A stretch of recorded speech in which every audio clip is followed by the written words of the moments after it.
Bismillahirrahmanirrahim. Kita lanjut lagi tafsir ayat selanjutnya tentang ayat wasiyah kutiba alaikum idza hadara ahadakumul maut sampai akhir ayat. Di sini dikatakan al khair, ya, in taraka khaironil wasiyah. In taraka khaironil wasiyah. Khair di sini maksudnya adalah dikatakan di buku diddu syarr, antonim daripada keburukan. Maksud khair di sini adalah mal. In taraka khairon, jika ada yang meninggalkan harta, khair. Sedangkan khair bermakna al-mal, harta. Dalam Quran banyak sekali contohnya, bukan di ayat ini aja. Dalam ayat lain, wa ma tunfiqu min khair, ay wa ma tunfiqu min malin wa innahu lihubbil khairi lasyadidun, wa innahu lihubbil mal lasyadid. Inni lima anzalta ilayya min khairin faqirun, ay min malin faqir. Banyak. Sedangkan al-wasiyah dalam lughah maksudnya adalah al-qaulul mubin lima yasta'nifu amaluhu. Itu wasiyah. Wasiyah adalah perkataan yang jelas yang pengaplikasiannya sifatnya kontinu, yasta'nif. Dalam hal ini wasiyah bisa maksudnya wasiyah berupa kata-kata, ya kan, wasiat berupa nasihat. Tapi maksud di ayat ini wasiatnya adalah lima yasta'nifu amaluhu ay ba'dal maut, yang mana pengaplikasiannya dilakukan kontinu setelah orang yang memberi wasiat meninggal. Maksudnya adalah wasiat berupa uang, bukan wasiat berupa nasihat di sini. Wahya kadzalika fil urfi. Al ma'ruf didul munkar. Ma'ruf adalah antonim daripada kemungkaran. Maksud daripada perkataan daripada firman Allah idza hadara ahadakumul maut, maksud Allah bukan waktu saat datangnya kematian pada si wasi, pada orang yang berwasiat, bukan. Wa mu'ayyanatihi, bukan. Maksudnya idza hadara ahadakumul maut, bukan maksud Allah mengatakan waktu dia sekarat, bukan. Kenapa? Karena waktu dia sekarat itu sudah terlambat untuk ngapa-ngapain, bahkan sudah terlambat untuk syahadat, apalagi memberi wasiat, begitu kan. Maksud Allah idza hadara, ketika didatangi kematian, adalah alamatul mauti, atau tanda-tanda kematian dan ciri-ciri kematian. Contohnya dengan penyakit-penyakit yang mengkhawatirkan, penyakit yang biasanya orang mati dengan penyakit ini. Saat itulah dia berwasiat, hendaknya dia berwasiat, itu maksud Allah, bukan saat dia sekarat. Kemudian ada ikhtilaf antara ulama di sini bahwa wasiat itu wajibnya banyak atau sedikit, ya kan? Faqila huwal katsir wa qila malun qalil. Ada yang bilang dikit, ada yang bilang sedikit, ada yang bilang banyak wajibnya wasiat.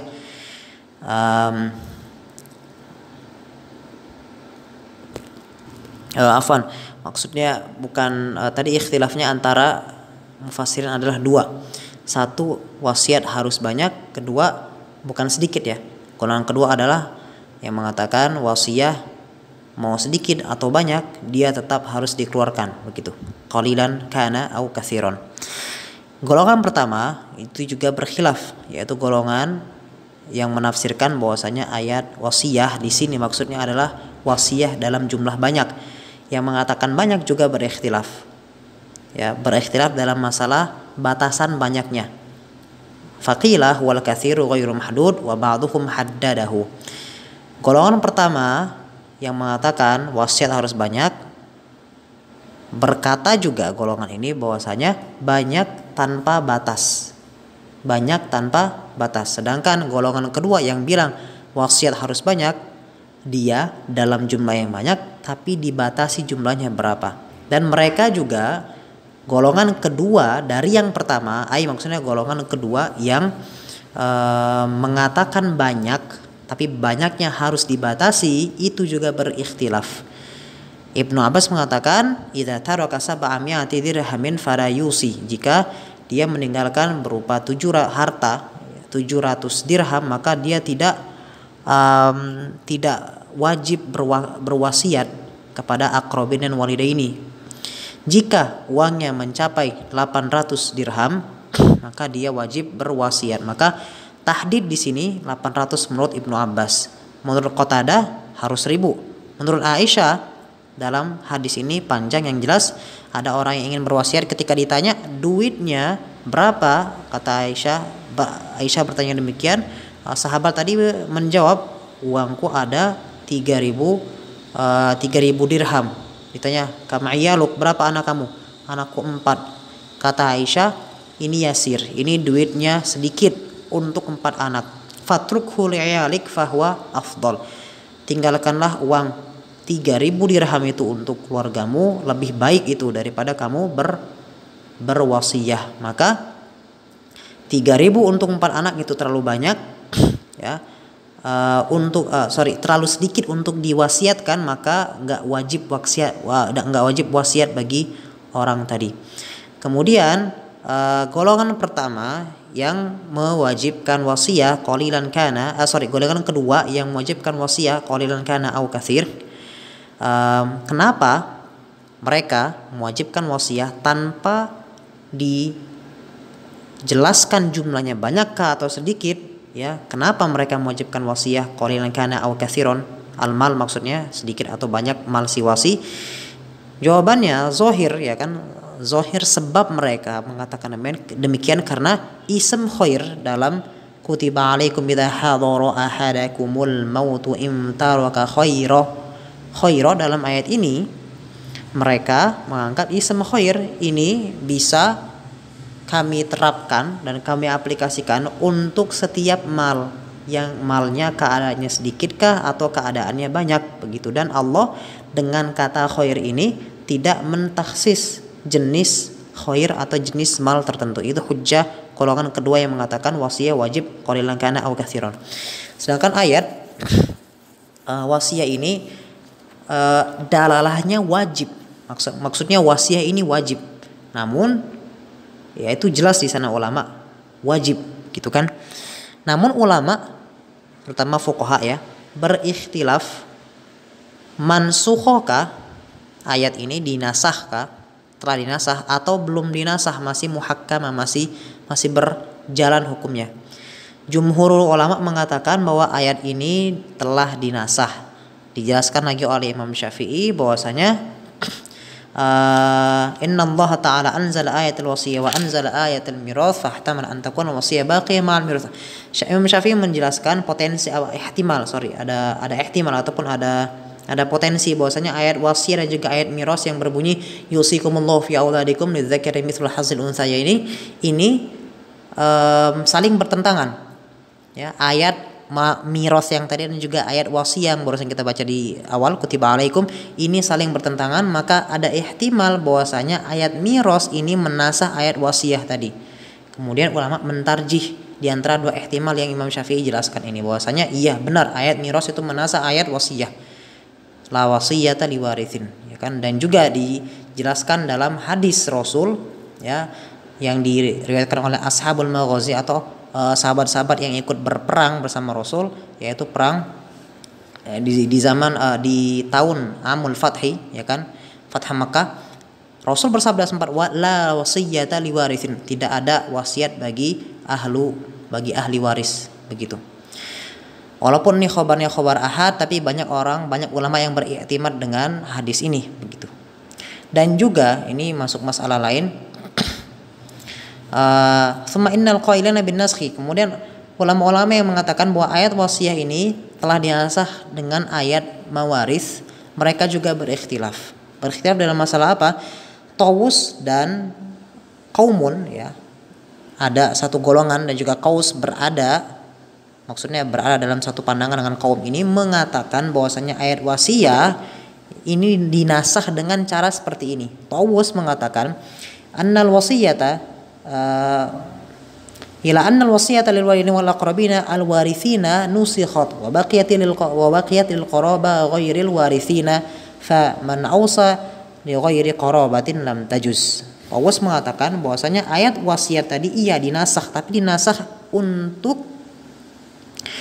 untuk ahli waris kita yang mendapatkan warisan. Nah, untuk kerabat kita yang mendapatkan warisan.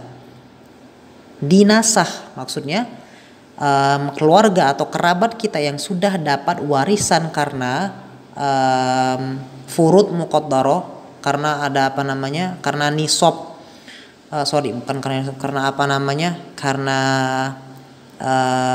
bagian miras yang wajib dari Allah, ya nus, ya kan, rubu', sumun, sulusan, sudus. Nah itu ahlu waris yang sudah dapat bagian-bagian ini, ya tidak perlu dikasih wasiat, nggak perlu dikasih wasiat lagi. Maka sebenarnya ayat wasiat ketika dibilang dinasakh, maksudnya adalah kewajiban memberi wasiat dinasakh terkhusus kepada kerabat yang sudah mendapatkan warisan atau ahli waris.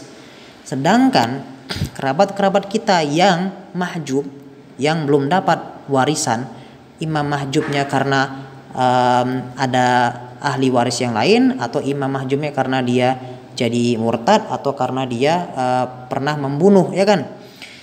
Apapun faktor mahjubnya dia, yang jelas dia kerabat kita tapi dia tidak nggak dapat warisan, maka wasiat yang ada dalam ayat tadi tetap wajib atas kita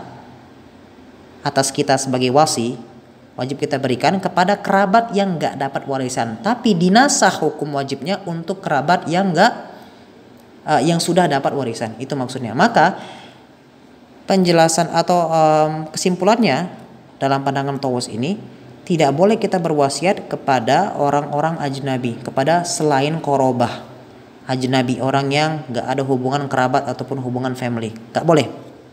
Wadhaba ghairuhum, nah kan golongan lain selain Tawus mengatakan bahwa ayat wasiat ini dinasakh untuk, ya, kerabat kita yang dapat warisan kah, dan juga kerabat kita yang nggak dapat warisan. Yang dapat atau nggak dapat warisan, yang jelas ayat wasiat tadi dinasakh, maka kewajiban yang ada dalam lafaz kutiba alaikum itu semua dinasakh untuk golongan, untuk kerabat yang tertentu, yang maksudnya yang dapat warisan ataupun enggak, begitu.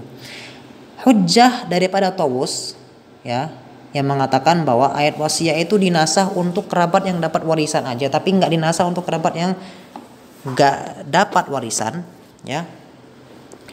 Hujjah mereka, annal wasiyata liman yarith wa man la yarith min al-aqrabina kanat wajibatan bil ayah fa nusikhat minha al-wasiyatu lil warithin wa baqiyat lil aqrabina wal warithina al-wujub. Ya, itu jelas tadi udah dijelaskan semua. Dan juga di takkid, tapi ya hujjah Tawus dan kaum ini ditakkid dengan hadis Rasul yang berbunyi mahaqqum ri'in muslimin lahu malun ayyabita lailataini illa wasiyatuhu maktubatun indahu. Itu hadisnya. Dan juga hujjah golongan kedua yang mengatakan bahwa ayat wasiat ini dia mansukho untuk setiap korobah yang dapat warisan atau tidakkah, ya. Hujjah mereka adalah hadis yang diriwayatkan oleh Imam Syafi'i dari Amron ibnu Al-Hasin, bahwasanya Rasulullah SAW pernah menghukumi suatu perkara di dalam 6 mamlukin atau 6 budak yang dipunyai oleh satu tuan yang telah meninggal. Kemudian pada akhirnya Rasulullah membebaskan budak dari 6 itu sepertiganya. Berarti Rasul membebaskan 2 dari 6. 4-nya masih Rasul jadikan sebagai budak. Ini menunjukkan bahwasanya objek wasiah itu boleh ajnabi. Sedangkan ini sebagai rod untuk golongan pertama, bahwa yang mengatakan bahwasanya wasiat itu hanya boleh ke kerabat. Adapun kerabat yang dimaksudkan oleh ayat miros, maka menjadikan ayat wasiat kerabat yang wajib kita beri wasiat adalah kerabat yang enggak dapat warisan aja. Begitu cara pikir Tawus dan Qaumun. Namun dirot bahwasanya oleh hadis ini, oleh golongan kedua lewat hadis ini, bahwasanya Rasul pernah membebaskan 6 budak, dan 6 budak ini bagian daripada wasiat, begitu. Maka sebenarnya wasiat boleh untuk ajnabi. Andaikan nggak boleh, pasti bakal batal hukum Rasul ini.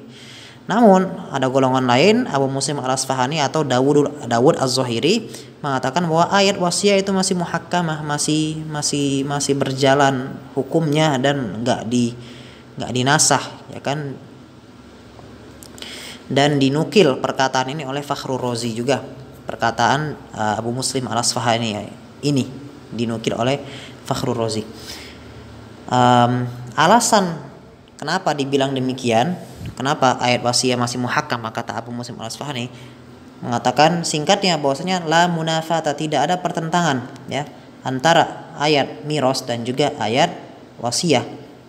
Bisa orang itu punya dua kewajiban, yaitu memberikan harta peninggalannya, tarikahnya kepada ahli miros, kepada faraul warisnya atau ahlul warisnya ya, bisa punya kewajiban untuk memberikan tarikahnya karena miros, juga ada kewajiban memberi wasiat. Ada dua kewajiban tersebut dan nggak ada pertentangan dan nggak ada salahnya, kata Abu Muslim seperti itu. Wasiyah itu atiyah, kata ya. Wasiyah itu berian dari dia. Atiyatun man hadarahul maut. Wasiyah merupakan pemberian dari orang yang sudah ingin meninggal. Adapun miros merupakan berian dari Allah, begitu. Itu hujjah Abu Muslim Al-Asfahani salah satunya. Nggak perlu dijelaskan semua faktornya. Dan juga Jarir At-Tabari dalam mazhabnya setuju dengan takwilan ayat wasiyah versi Abu Muslim Al-Asfahani ini. Oke. Kemudian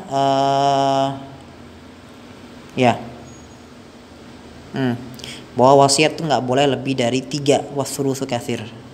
Dan juga ulama lain yang setuju dengan bahwasanya ayat miros ini masih ayat wasiyah ini muhakkama dan tidak dinasah karena ayat miros adalah Ad-Dhahhak dalam perkataannya, man mata wa lam yusil li qarabatihi faqad khatama amalahu